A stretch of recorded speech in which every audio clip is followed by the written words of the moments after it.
আসসালামু আলাইকুম। সবাইকে স্বাগত জানাচ্ছি এসকেএস ফ্যামিলি থেকে। আমি শাহনাজ পারভিন। নিশ্চয়ই সবাই অনেক ভালো আছেন।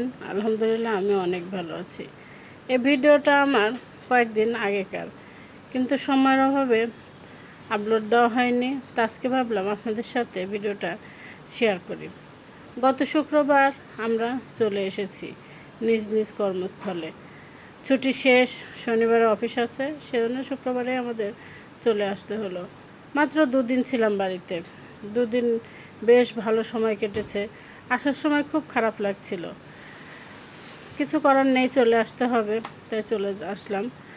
এটা হচ্ছে কাছিকাটা টোল প্লাজা। আমরা সবসময় যে গাড়িতে যাই সে গাড়িতে সিট ছিল না, মানে আরও কয়েকদিন আগে সিট বুক করে রাখা লাগতো, কিন্তু আমরা ফোন করিনি জন্য সিট আর পাইনি। কি আর করা, অন্য গাড়িতে আমাদের যেতে হচ্ছে। তো এই যে কাছিকাটা টোল প্লাজা, এর সামনে কাছিকাটা টোলের পর একটা নদী আছে। সেই নদীর ওই পারে আমার বাবার বাড়ি। এই যে নদীর একটা ব্রিজ আছে, ব্রিজের ওই মাথায় আমার বাবার বাড়ি। এখানে আসলেই যেন মনটা হু করে। মার সঙ্গে কিন্তু দেখা করেছি, মার কাছে একদিন ছিলাম। তারপরেও এখান দিয়ে যখনই যাই তখনই মার কথা খুব মনে পড়ে এবং মনে হয় যে আমি আমার মাকে ছেড়ে চলে যাচ্ছি।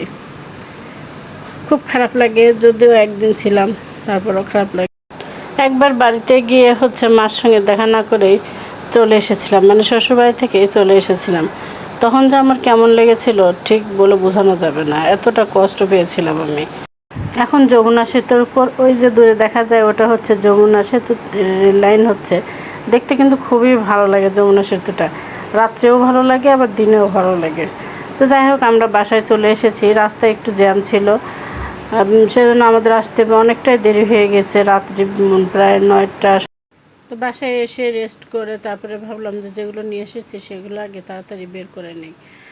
বস্তাতে আছে, কার্টুনে আছে, এগুলো যদি তাড়াতাড়ি না করি তাহলে নষ্ট হয়ে যাবে, যেহেতু রাস্তায় জ্যামের জন্য আমাদের অনেক দেরি হয়েছে আসতে। আর মা মাংস দিয়ে দিয়েছে, সেগুলোও বের করতে হবে, তাছাড়া তো নষ্ট হয়ে যাবে। ডিপে থেকে দিয়ে দিয়েছে। তো সদের আব্বু বললো যে তাহলে আমিও আমটা বের করে নেই, আর তুমি বস্তাতে যা সেগুলো বের করে নাও। তো দুজন দুদিকে বের করছি। তো ছয় এনেছি, আর বাড়িতে মা গরু মাংস রান্না করে দিয়েছে, কাঁচা মাংসও দিয়েছে, আবার মাংস রান্না করেও দিয়েছে। প্রতিটা বাড়ি মা আসার সময় মাংস রান্না করে দেয়, যে আমরা এসে যেন তাড়াতাড়ি করে একটু ভাত রান্না করে সে তরকারিটা দিয়ে খেতে পারি।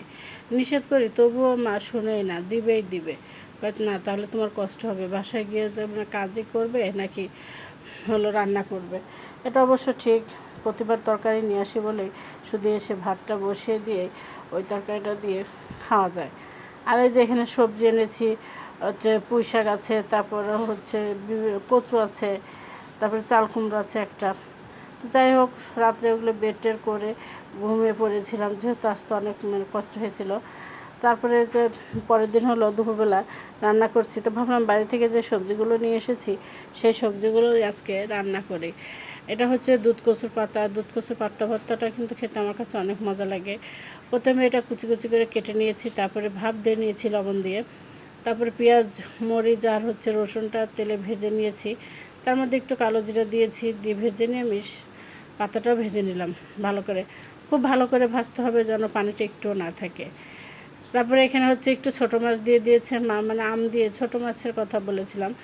মায়ের মন দেখছেন, অল্প একটু ছোটো মাছ পেয়েছে পুকুরে, সেই মাছটাও আমাকে জোর করে দিয়ে দিল। বললাম যে না, এটুকু নেব না, কিছুতেই মা শুনলো না। না, বাসায় গিয়ে আম দিয়ে ছোটো মাছের চচ্চড়িটা খেয়েও থাকলে হয়তো মাই করে খাওয়াতো, যেহেতু থাকিনি চলে এসেছি, তাই মা ওটা দিয়ে দিয়েছে। তো ছোটো ছোটো করে আলুগুলো কেটে নিয়েছি, তারপরে আলুটা সুন্দর করে মেখে নিয়ে আমি ছোটো মাছগুলো দিয়ে দিলাম। আসলে এটুকু মাছই পেয়েছিল, পুকুরে মাছ ছিল, জালে এই ছোটো মাছগুলো উঠেছিল, অল্প একটু মাছ।